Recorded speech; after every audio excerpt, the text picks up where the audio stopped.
परम सौभाग्य आज परम पूजनीय प्रातस्मरणीय जिनके दर्शन के काजे ब्रजवासी लालायित रहे, ऐसे हमारे पूज्य महाराज जी पधारे हैं।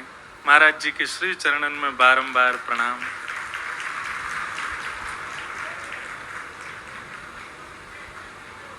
व्यासपीठ पर या बालक को सर्वप्रथम हाथ पकड़ के महाराज जी ने बैठाए हो द्वारिका की कथा में, और वो क्षण वो दिन हम कभी नहीं भूल सके।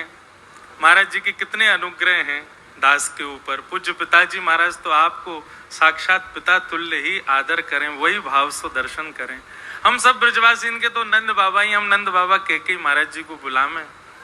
आज महाराज जी पधारे हैं, बहुत सुख की बात है। और महाराज जी मुझ को आज भी स्मरण है कि द्वारिका की कथा में जब आपने प्रथम जो आपका आशीर्वाद मिला था, उस समय जो आप श्लोक बोल रहे थे वही श्लोक अभी यहाँ कथा में चल रहा है। यह भी एक संयोग है। महाराज जी थोड़ी देर विराजेंगे तो मैं कछु कहूं, फिर महाराज जी को हम भाव सुने। आज विश्राम दिवस है कथा को।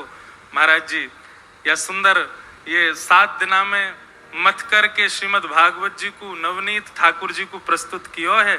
अब महाराज जी वहां में तुलसी दल पधरा के ठाकुर जी के योग्य बनाए जाएंगे। थोड़ी कछु चर्चा कर लें। नवयोगेश्वर संवाद प्रारंभ है।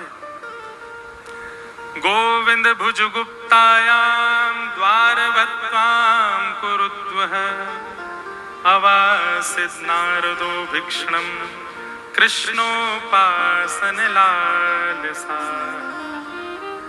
इसी श्लोक के ऊपर महाराज जी का प्रवचन हुआ था द्वारिका में।